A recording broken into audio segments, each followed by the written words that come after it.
Yo, yo! What it do? It's Jerry. It's been a while. Hi. It's nice to see you. I'm cruising around town, but you know what? I just saw a flick. I've actually seen a bunch of flicks lately, so I'm really behind on these. I'm sorry I've been gone for so long. September, October, the fall generally is, a busy time of year for us horror folk, if I can even count myself among those people. Anyway, so yeah, let's get right to it. Ryan and I already did a spoiler review for this one, but I figured I would pop in here and say what's up and give you some thoughts on Interstellar, Christopher Nolan's new science fiction opus. So, Interstellar is the new film written and directed by Christopher and Jonathan Nolan, directed by Christopher Nolan, starring Matthew McConaughey. It was a really bad impression. I can do a better one, I'm just not going to right now. Starring Matthew McConaughey, Anne Hathaway, Jessica Chastain, Michael Caine, and some other people I didn't even realize were in it, who I'm not going to spoil it for you, because you know what? That's something I appreciate in this day and age, is the ability to surprise people with anything anymore. So I gotta hand them that. Big props. And I mean, by now you've probably already heard, but nevertheless, you know, it's nice when a movie can be like, oh, cool, I didn't know that was going to be here. Sweet. So anyway, Interstellar takes place in the not-too-distant future. Earth has become this really sort of nasty, run-down, barren environment. All the crops and whatnot are slowly dying, and we're trying to find alternatives. You know, there are these horrible dust storms, and it's affecting people's basic health and quality of living, and the Earth is essentially dying.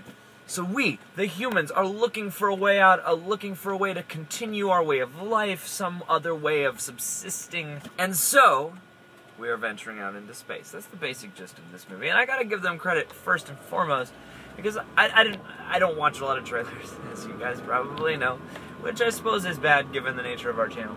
But, you know, I like the surprise of the cinematic experience. You know, I like not to know too much before I go in, because sometimes the best stuff is when you go in cold. So I only saw the trailer for this once or twice, and I gotta give them credit, because the trailer does a pretty good job of, like, giving you the gist, but without really telling you what's gonna happen. Because there's a lot of stuff in this movie. This movie is more akin to something like 2001 than it is to, I don't know, something like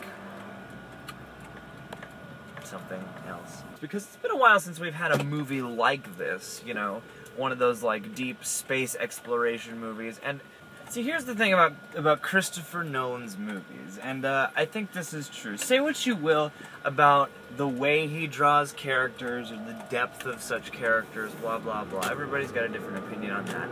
But I do think he does a very good job of walking the walk when it comes to really tying his stories into the experience of the characters. Because the thing about this movie, especially for me, is I feel like if you're sitting around dissecting the science, and that's sort of the first place your mind went, I feel like you kind of missed the point. Like, this movie, yeah, I mean, there's a lot about wormhole theory and space travel, interstellar travel, whatnot. There's a lot of, you know, scientific theory being at least touched upon and played with and, you know, bent in various directions. But the core of this story is human, and it's sort of about just how hard it is to be a person on an indefinite space mission across various levels of space-time. You know, like that's the ultimate core of this movie for me is you know, the characters, and part of that comes most certainly from the performances. You know, you got Matthew McConaughey, who's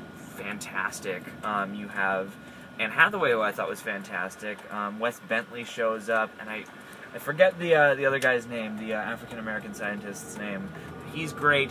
A lot of other people who, like I said, I don't want to get into, but there are a lot of great performances in this movie, and I think the script does do a good job of letting you know where these characters are coming from. You know, there's certain points of view that get brought up where initially you're like, what? And then a moment later they explain them and you're like, I get why this person feels that way, I understand where they're coming from, I see what their compulsion is. And I think that's a very good strength that this movie has. As far as a movie itself, though, I mean, it is spectacular, and I think the only way to see this, I mean, everyone says it, but that is the only way to see it, is on IMAX, because the way they use it is incredible. And, you know, we get spectacle all the time, you know, like spectacle is kind of commonplace in the cinematic marketplace now. And I really do admire a movie like this, where you can actually get swept up in the spectacle and connect to it, and it's not just like, oh cool, there's a robot punching a different robot, sweet. This is actually, like, there is some beauty in the composition of the spectacle. Just these images of rotating spacecraft and various nebula things and stuff like that. I mean, I know Christopher Nolan likes his practical stuff, and there is a good sense for that. And there's definitely some CG in there as well. But there is a lot of stuff that does, you know, feel very real, because it seems like they built a lot of that. You know, I know from what I've read that he likes to put as much of it in camera as possible, and it really does benefit from that. It feels like a real movie. It feels kind of the closest thing to 2001 we get in this day and age, and that's a really admirable thing, I think. You know, I watched Transcendence, and I hate to keep drawing this comparison, because I have in conversation before, but, you know, it's like Wally Pfister was talking the big game when Transcendence was coming about. Like, screw Marvel movies, you know, it's all about characters, and it doesn't matter if it's not about the characters. And while I do think that the two best things about Transcendence are its two lead performances, that's a movie that sort of doesn't quite find the proper balance when walking that walk, and I think this movie really does, because it is thrilling, it is adventurous, but it is also very much tied into what's on the ground. I think Interstellar does a really good job of balancing technical prowess and visual spectacle with human content and human consequences. And that way it does become a very harrowing journey, and I think that's one of the biggest strengths. I don't have a lot of complaints about this movie, to be honest. The first act does feel a bit choppy to me. It is a bit fast, so all the stuff on Earth at the very beginning of the movie I was a little unsure about, but once that rocket launches and they head into space, I was in it the entire time. And there's a lot of great interplay between very cacophonous sound and just deafening silence. And the score is great, Hans Zimmer. It's not, you know, Inception. I think they definitely borrowed some inspiration from 2001 on the score, because it is very choral and it is very classical in a sense. So this movie sort of works for me on most levels.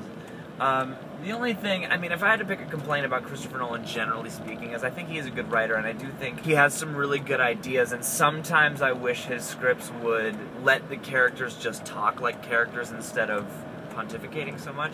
Which isn't, it's not to say that they're bad, because he does write rousing speeches, but there are, sometimes they do feel a little speechy. But, you know, that's my only real complaint. I think this movie, you know, even if you don't think that it ultimately succeeds at what it reaches out for, I think you have to appreciate it, because it is an incredible undertaking as a piece. You know, not a lot of people, nobody, I would argue, can do what Christopher Nolan is doing right now at the scale at which he's doing it, can play with these out there ideas and really get into them. And you get the sense, you can always tell when you're watching a Christopher Nolan movie that there is an enthusiasm and a vigor for these ideas coming from behind the camera, and I really do appreciate that. It's not cynical or ironic in that way. And I think Christopher Nolan kind of right now is the closest thing we can get to a Stanley Kubrick, to a person who can make these huge out there things. You know, they're not necessarily the most brilliant, but they are headier and smarter and more interested in the world around than some of the big action fare we get these days. And, you know, just as a little sidebar, I do appreciate, quite consciously, the fact that they shot on film for this one, because you really can tell there is a richness in the quality of the image, not even just in the 70mm stuff, but in the 35mm stuff as well. You can really, it really adds to the realism in a sense. You really feel like stuff was there, you know. So that married with the practical work that they did, and married, you know, with, I'm sure there are miniatures, and I'm sure that there's some CG as well, but it really does bring everything into the room. So I really appreciated this movie, and I found it very affecting, you know. I mean, for me, the first and foremost thing was the emotional resonance, both from just the sort of awe-striking imagery that, you know, makes you feel so tiny in the universe, and from, you know, the very warm and lively emotional core that the characters bring. So, Interstellar, I'm definitely down with it. I like this movie a lot. You know, I'm not trying to come in here and be like, oh my god, Christopher, you know, like, I know a lot of people are heaping praise, and I know this is a divisive movie anyway, because anytime you deal with an auteur like Christopher Nolan, people are going to disagree, and that's fine. But I do think this movie deserves at least some admiration for what it tries to do, even if you don't think it succeeds. Because honestly, I was in the crowd for this movie, thinking to myself, you know, I had kind of a douchey guy right next to me making comments and hand gesticulations, and it just got me to thinking, it's like, if you leave this movie with nothing, if you just like, nah, I didn't feel anything, I honestly don't understand. You know, explain it to me, because I think that, you know, even if it's not completely successful for you, I think it will at least work somewhat. So, Interstellar, I'm down. I liked it quite a bit. Definitely go check it out. IMAX all the way. It's going to be hard to watch this one on home video, I will tell you that right now. So yeah, if you guys have seen it, love to know your thoughts. And what other, you know, science fiction's an interesting genre, and we're getting a lot of it now. So what would you like to see in a sci-fi movie? You know, I appreciated this because it took me back to something more along the lines of 2001, where it's a real space odyssey, not, you know, a space action movie or something like that. So, you know, what kind of thing would you like to see in more modern sci-fi now? So, you know, comment, like, and subscribe. Check out me and Ryan's spoilery podcast thingy. And I will see you guys soon. I'm going to try and post more of these. Not be such a stranger.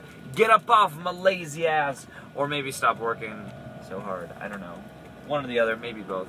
Anyhow, Interstellar is the movie. I've talked for way too long. Cheers.